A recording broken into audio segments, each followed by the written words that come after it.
Hey, it's me, MLB. Here is chapter 95 of Gains, and this one is titled Out in the Open.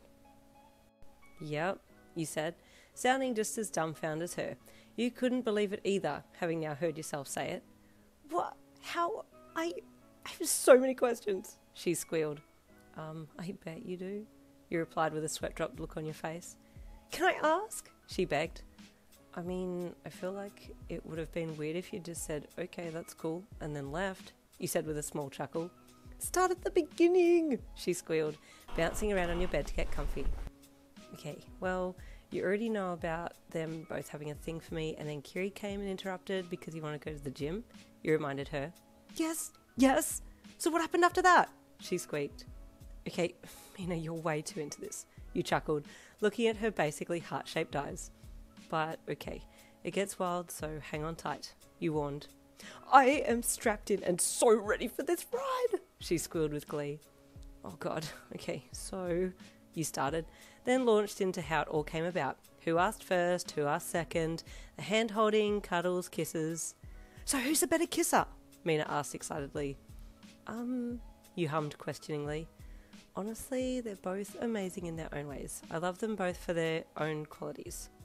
You're so totally born for this role, Mina grinned. But wait, does anyone else know about this?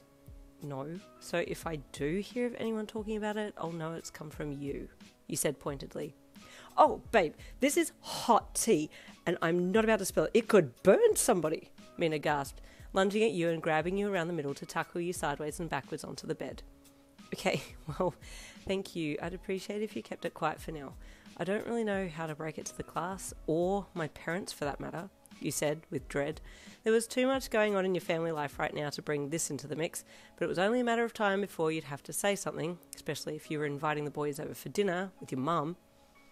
I know I'm pretty sharp, Mina said, but remember that there are quirked up peoples all around us, so don't be surprised if someone else picks up on something. I'm adding Jiro on this one. Babe's got sonic hearing, and she was picking up on Bakugou watching you, so if anything, she'll be the next to question things. Either that, or she already knows. I hope she doesn't, or if she does, I hope she doesn't say anything, you replied with a grimace. I'm sure it will be fine in the end, Mina said with a happy sigh, her arms still wrapped around your middle as you lay on the bed together. You're so comfy to cuddle, Yin. I'm jealous of the boys. You can have cuddles whenever you want, though, you said to her, squeezing her back. Yay, she said happily. You spent a little more time chatting, and then she left and went back to her room, and you turned in for the night. The next morning you were up and ready for school, but not ready for Aizawa to call you into his office first thing in the morning. Sir? You asked as you poked your head through the staff room door. Yin, come in, he said in his usual tired voice.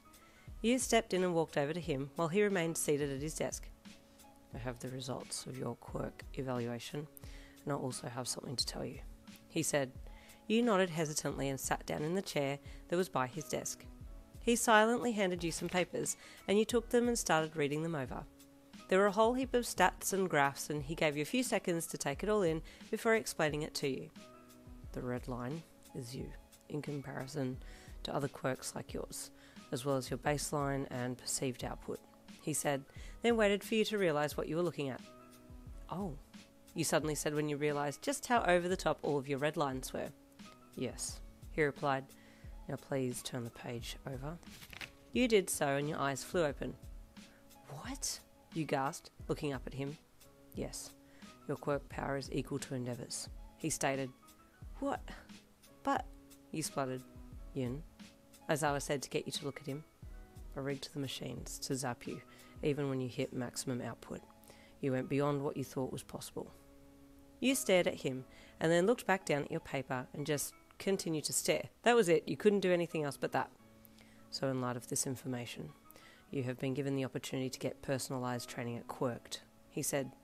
Quirked? You gasped. The hero only gym? It's not just a hero only, but it is invite only, and you meet the requirements. If you're interested, which I highly suggest that you be, I'll organise for your introduction there and write a letter of recommendation with these evaluation details attached, he said, watching you with his tired, bloodshot eyes. Oh, wow, yes, please, that would be amazing, you replied with awe, still reeling from this revelation. Good. Go and head to your first class and I'll write it up for you and give it to you by the end of the day. Come back here to pick it up. He said, Okay, yes, thank you so much, you said gratefully, handing the papers back to him, and then you stood up, bowed, and then hurriedly left the room to go to first class. In first break, you excitedly told Kiri and Bakugo about what Aizawa had said to you, and they were both really excited for you. Well, Kiri was. Bakugo was being a bit of a sook. So you won't be training with me then, he grumped with arms crossed. Can't, you whined. I don't really have a choice here. I'm not allowed to train alone with you anyway.